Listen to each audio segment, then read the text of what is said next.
And ladies and gentlemen, please welcome to the stage. She is going to free herself tonight. Her name is Ayana Watts.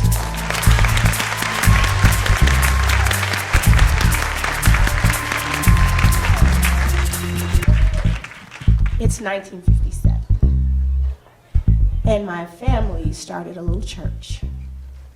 My uncle was the preacher. My aunts sang in the choir. Some were on the usher board. And as the church grew, my brothers became deacons and served communion. And I taught Sunday school. I'm 5 years old. And I'm kneeling at the altar where my uncle is anointing my head with oil. And he's saying to me, Deborah, a high calling has been placed upon your life, and you are to be in service to me. Oh, I was so happy, and I was so excited, and I felt so special. And he said, but it's a secret. And you can never, ever tell a soul. So he picks me up, and he sits me on his lap, and he hugs me, and he kisses me, and he rubs my leg, and then he touches my pee-pee. Wasn't really sure how to feel about that, but he told me I was special, and surely he's a man of God, so everything must be okay. I'm 13 years old, and they tell me that I'm pregnant. And my mom's crying, and my family is all upset, and they're asking me, who did this? And I don't really know what to say. I'm confused because I haven't done anything wrong. And the only thing that I can think of is my uncle, but surely there's nothing wrong. It's the middle of the night, and I'm in the car, and we pull up into an alley, and it's dark. And I get out, and a blanket is thrown over my head. We go into a building, and it's dark in there too. And I'm placed on a table, and my feet are placed in something that I'm not familiar with, but it's cold and it's uncomfortable. And then all of a sudden, something is shoved up inside of me, and I feel this pain like I've never felt before. And I hear this man telling my mother that when the tube falls out, it'll all be over. I go home, and I'm lying in bed, and I'm rocking back and forth because my stomach is hurting. I mean, I've never had a stomach ache like this before, and my big sister Betty, she's there with me, and she's taking care of me, and she's holding my hand, and I'm rocking back and forth, and all of a sudden, this gush of water comes out of me. My sister rushes me into the bathroom. And we get in the bathroom. There's a white basin in the toilet. And I sit on the toilet, and I feel this pressure. And I just automatically start pushing. And all of a sudden, I hear this big plop. And I look down between my legs to see what it is. And I see this cord, and attached to it is a little baby boy, and he has his thumb in his mouth. My sister, she takes the scissors and she cuts the cord, and on the floor there's a lot of newspaper laying on the floor. She lifts the toilet seat up, she takes the basin, she pours the baby and the blood in the newspaper, and I watch her as she folds it and she wraps it and she takes it away. We never ever talk about it again. I'm 14, I'm pregnant. I'm 15, I'm pregnant.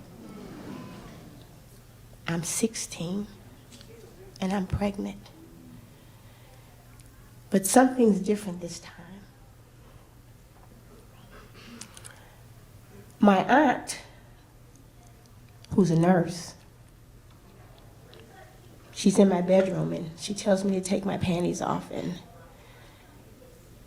I do. And she starts doing stuff in my vagina. And the whole time she's doing it, she's like, I'm sick of you doing this to my Aunt Lula. You're a bad influence on all the girls in the family. What's wrong with you? You're gonna stop this. I'm gonna fix this so you never do this again. And I'm thinking to myself still, why is she mad at me? What did I do? And along about that time, my daddy, who I loved more than anything and who loved me, he had a stroke. So I run to the church and I drop on my knees and I pray. And I ask God, I said, Father, I said, please save my daddy. Don't take my daddy away from me. But that didn't happen. My daddy died. And when he died, any relationship that I even thought about having with God or church or ministers, that was it. So I told my mother in a grieving rage, I told my mother all that had happened and that I couldn't understand how a God that I had been so faithful to, that I had kept his secret, how could he take my father? And I hate God. My mother takes me, she holds me in her arms.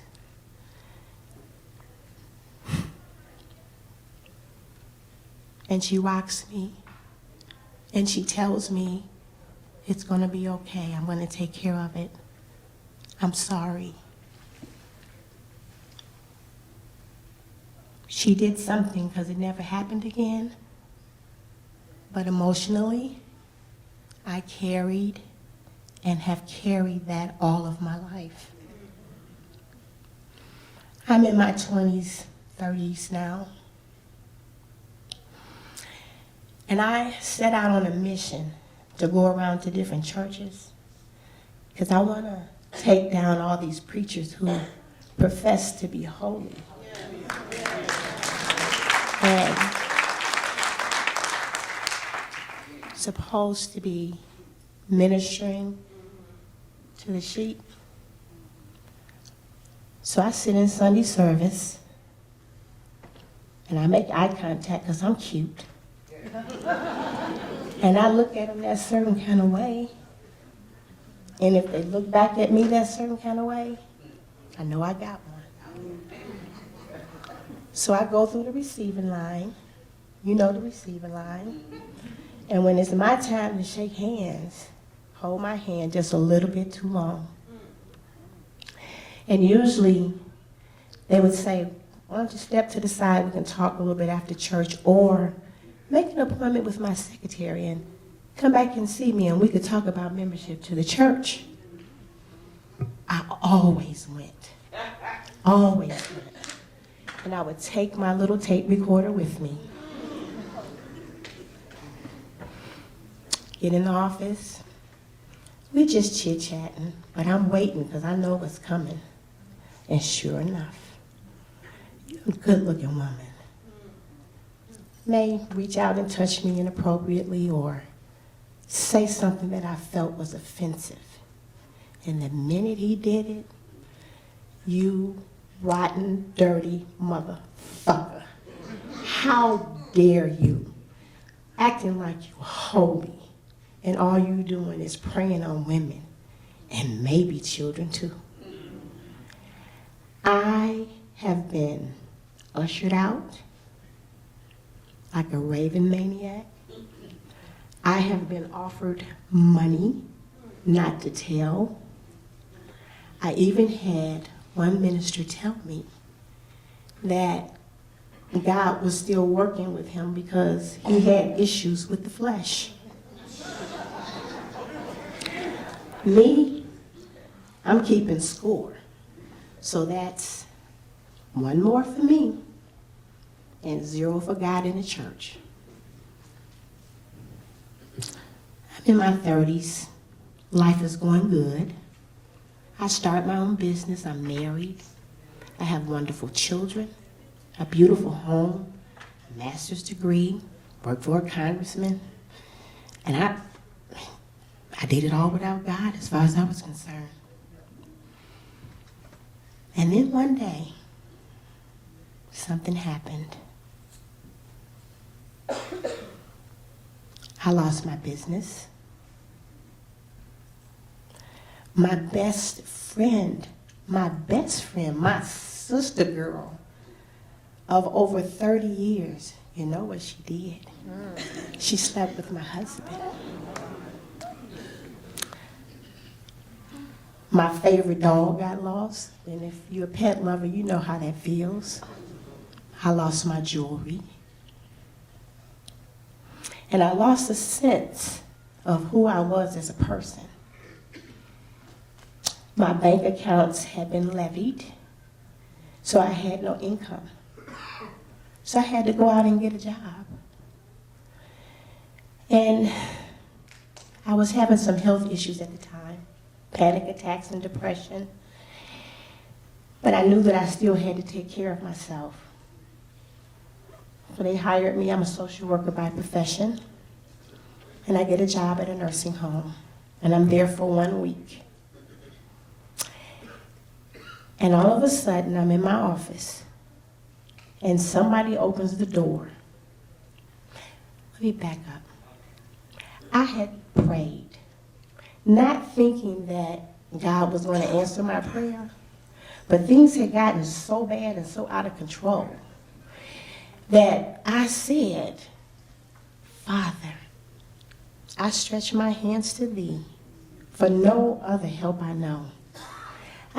Jesus, can you hear me?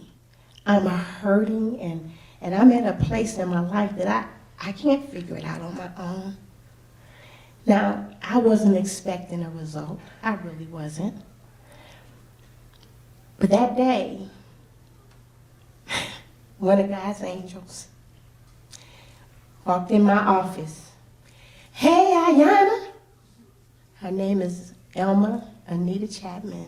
She says to me, you are my assignment. And I'm really taken aback because in her saying that I could hear the voice of God. And I began to share with Elma some of the stuff that I had been going through. And she just grabbed me and held me. And for a whole year, she nurtured me and she took care of me. She did her work, my work. If I couldn't make it that day, she locked me in my office and she'd go do everything that needed to be done. So in her, I witnessed what a Christ spirit really was.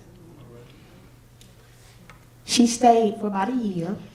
And by that time, my faith had begun to increase. And I joined the church. Didn't give this pastor the test because I didn't have to. He was such a compassionate person. He saw something in me, an anger and a bitterness. And he said to me, Ayana, why are you so angry? What are you so mad about? And I shared my story with him. And he counseled me for over a period of time. And he asked me, can you forgive? Can I stand here and ask your forgiveness for everything that has happened? And I told him yes, because I wanted to release that and I wanted to forgive. But it wasn't until later that forgiveness actually started growing inside of me. When I began to have that little faith of a mustard seed, because that's all he asks, is that you have the faith of a mustard seed. And I took that little mustard seed and remembered the conversations that I had had with Elma. And I began little bit by little bit to put my life back together. I still have trials. I am still healing as I am sharing with you. But the relationship that I have with the Father is healing me. What my uncle did was wrong. There's a street that's named after him in Chicago. And I used to hate it. Today, I'm proud. Because I look at not just the negative, but some of the positive things that he did and some of the people that he really did help. I'm 61 years old now. And I am getting free. I am getting free.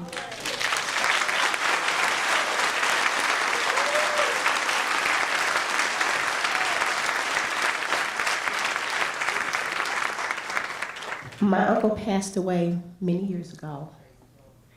My father never got to hear my story. And I'm glad for that because things probably would have been a lot differently. But in ending my story, there's two things I want to do. I'd just like to ask my friend, the person who helped save my life, Elma Chapman, to please stand because I want you to see who she is.